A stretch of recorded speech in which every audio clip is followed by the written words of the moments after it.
Hola, ¿cómo están? Bienvenidos a un nuevo video de PSU Historia en el que hablaremos sobre la historia de la economía chilena. En este momento vamos a hablar sobre una parte súper importante, que son los tributos. ¿Por qué hablar de los tributos? Porque en este momento en que estamos viendo la colonia, es fundamental entender cómo eran los impuestos que se pagaban. Y para eso vamos a partir hablando de las generalidades de ellos. ¿De acuerdo? De este modo... ¿Cómo se cambia? Ahí. Se pagaban impuestos entonces a la corona. Y hay varios conceptos importantes asociados que tenemos que entender, como por ejemplo la potestad tributaria del Estado. ¿Qué es la potestad tributaria del Estado? La posibilidad que tiene este de exigirnos como obligación que paguemos impuestos. ¿De dónde viene esta potestad tributaria del Estado, siendo que en este momento la corona española? Viene de el origen divino que se le atribuía al rey. ¿Qué es la capacidad contributiva? Es la capacidad que tenemos cada uno de nosotros de pagar un poco de nuestro sueldo, de nuestro ingreso, de nuestro lo que sea, a este Estado con potestad tributaria. Lo que causó bastante conflicto con el pueblo indígena, debido a distintos motivos que explicaremos a continuación.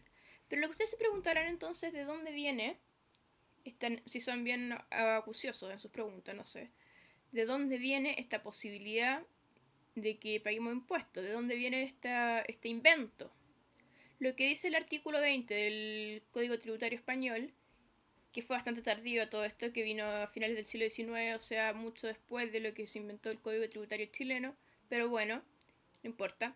Leamos el artículo 20 que da una posible respuesta. Dice: el hecho imponible es el presupuesto de naturaleza jurídica o económica fijado por la ley para configurar cada tributo y cuya realización rigiera el nacimiento de la obligación tributaria. ¿Qué es entonces? Explicando esto. Vamos a explicarlo en la página siguiente. Con los elementos del impuesto. ¿Qué es el hecho imponible? El hecho imponible es aquel ingreso que recibimos como ciudadanos mayores de edad, no sé si ustedes son menores de edad, no tengo idea, pero no importa, que pueden ser, por ejemplo, que tengamos una renta, que tengamos una casa, que tengamos cualquier cosa, un capital, y dicen: esta persona tiene algo, o sea, tiene la posibilidad de pagar. Esa posibilidad es el hecho imponible. Por ejemplo, si una persona no tiene auto, ni casa, ni renta, ni nada, no tiene hecho imponible. ¿Me entienden? Entonces algunos dicen que eso es lo que hace que nazca la necesidad de impuestos. Otros dicen que no, que el Estado tiene necesidades y por eso apelan a los hechos imponibles para cobrar impuestos. Esto depende. El sujeto, ¿quién es el que paga impuestos? Puede ser pasivo, o sea, el que paga impuestos, o activo, el que los recibe y que se financia con ellos. Ahora hablemos de la base imponible, porque tenemos claro que hay un hecho, que hay una posibilidad de pagar. Ahora, ¿cuánto es lo que recibimos que se dice a partir de eso que podemos pagar? Puede ser que recibamos 300 lucas mensuales, que recibamos 1.000.000, 50 millones, no tengo idea. Esa base imponible, esa cantidad de plata que recibimos, es lo que caracteriza el hecho imponible. Son cosas que van de la mano, van juntas. ¿Ya? Y bueno, de esta base imponible se saca un porcentaje, un gravamen, un tipo de gravamen. Puede ser alto, bajo, mediano, dependiendo de cuánto es lo que tengamos. Y ese porcentaje es lo que se paga. El tipo de gravamen, tipo es porque puede ser distintas cantidades, distintas cuantías, es lo que se paga. No sé si está claro, pero son conceptos bien abstractos, bien complejos. Quería mencionarlo solamente para llegar al tema siguiente, que es el que realmente nos atañe, que no es tan económico, sino que histórico, pero tiene sus características. No, todavía nos falta un poco. Yo había puesto los principios del impuesto, pero esto es fácil. ¿Cuáles son los principios del impuesto? Primero, el principio de justicia. Es decir, que tenemos que hacerlo de una manera que cada cual pague lo que corresponda y no le cobremos 1.000.000 al que gana 800 lucas porque se va a ir 200 lucas para atrás, ¿me entienden? Tiene que ser justo. El principio de certeza, saber que esa persona gana esa plata, que tiene ese hecho imponible y esa base imponible. ¿Me entienden? Entonces, si es que a veces ganan, por ejemplo, que el hecho imponible sea una renta. Tiene que ser renta fija. ¿Por qué? Porque imagínense que a veces gane 200 lucas, otra vez gane 500, otra vez gane 100. Entonces, bueno, ¿cómo cobramos impuestos? Tiene que haber certeza. Tenemos que cobrar los impuestos a partir de un principio de certeza. Y después, por último, está el principio de comodidad, que tenemos que cobrar los impuestos de la manera más fácil posible. Ahora sí vamos al tema histórico. En las civilizaciones precolombinas sí se pagaban impuestos. Era algo conocido para ellos. El emperador inca, por ejemplo, el Tahuantinsuyo, sí recibía impuesto en metálico por parte de los contribuyentes, que eran los incas.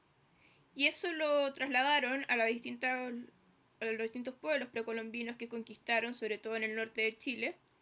Y al trasladarlo hacia allá, ellos también se acostumbraron a pagar tributos al emperador del Tahuantinsuyo. Sin embargo, vamos a hablar ahora sobre el pueblo mapuche. ¿Pagaban ellos impuestos? No, no estaban acostumbrados. Cada uno tenía un loft, un clan, una familia en la que vivían, y conseguían dinero, o sea, no dinero, conseguían bienes para ellos y cosas para ellos. Por eso cuando yo hablé al principio que hubo un conflicto con los indígenas, que muchos indígenas no estaban acostumbrados, no concebían esto del tributo en metálico, no sabían qué, cómo pagar, por qué, a quién. Si no, ¿quién es el rey? ¿No está acá? ¿Está acá? ¿Eres tú? No lo entendían. Y eso empezó a provocar conflicto. Porque Fray Bartolomé de las Casas había determinado que los mapuches eran personas. Entonces eso hizo que el rey dijera, bueno, si son personas, entonces son mis súbditos, entonces me tienen que pagar impuestos. ¿Y cómo? ¿A partir de qué? ¿Cómo los obligamos? Al principio intentaron obligarlos a sacar de sus propios bienes, de sus hechos imponibles, cosas para pagarles, pero los mapuches se rehusaban porque no lo entendían. ¿Para pagarle a quién? Insistían. Entonces dijeron que podían pagar los tributos mediante el trabajo. Entonces, volviendo atrás, ¿cuál es el hecho imponible que tenían los mapuches en este momento? Su fuerza de trabajo. Y si su fuerza de trabajo vale lo suficiente para pagar impuestos, entonces lo harán de ese modo. Y establecieron el sistema de encomiendas. Las encomiendas tenían esa única función. Me voy a ir volando por acá. Ahí. Tenían esa única función, que los encomendados, es decir, la gente que trabajaba para el encomendero, este señor a caballo es el encomendero, mientras que las personas que hay detrás son los encomendados, los que trabajan para él, que los encomendados, a través del trabajo brindado al encomendero, se pagaran los impuestos, y el encomendero, a través de lo que ganaba, los lavaderos de oro, etc., eso pagaba su porcentaje, su tipo de gravamen, como decimos acá, al rey.